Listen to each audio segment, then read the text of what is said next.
আবার চলে এসেছি রাজশাহী শহরের সব থেকে সৌন্দর্যের জায়গা। দেখুন কি সুন্দর প্রাকৃতিক পরিবেশ, মজা আছে অনেক।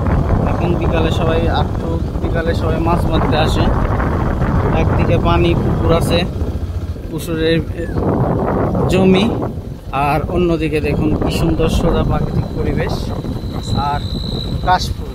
এটাই হচ্ছে এক জায়গায় সব পাবেন। দেখুন কত বড় কাশফুলের বাগান। সকালবেলা শাপলা ফুটে থাকে অনেক দারুণ হয়ে, মানে একেবারে একটা অন্যরকম। এখানে অনেকেই মাছ মারে, দারুণ একটা পরিবেশ সব মিলায়। রাস্তাটা বৃষ্টির জন্য প্রতিনিয়ত বৃষ্টি হচ্ছে, রাস্তাটা ঠিক করবে।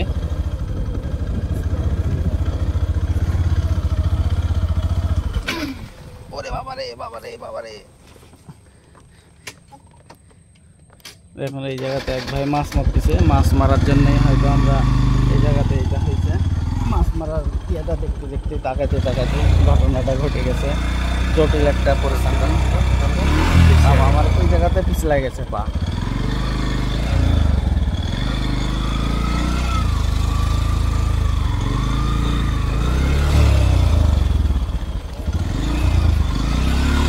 একবার পিছলাই গেলে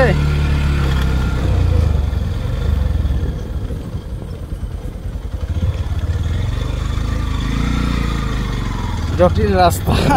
অভিজ্ঞতা তো দেখলেনি যে কি অবস্থা।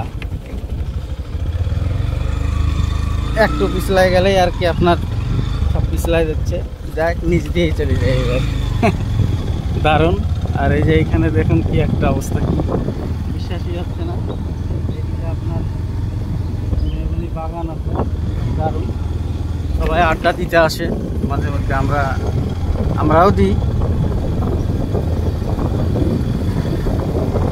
এই জায়গাটাই রাজশাহী ভার্সিটির ভিতরে সব থেকে ভয়ঙ্কর জায়গা, তবু আমরা আসি, মজা লাগে, ভালো লাগে। তো রাস্তা এবার একটু বেশি খারাপ না, চলে এসে যেত। মাছ মারা দেখতে যায়, গাড়ি স্লো করে দিয়ে এই অবস্থা হয়েছে। এখান থেকে শেষ, আমরা এই দিক দিয়ে বের হয়ে যাব।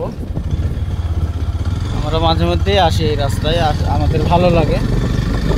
এই যে রাজশাহী ভার্সিটির সীমানা পার হয়ে আমরা এখন 14 পায়ে গিয়ে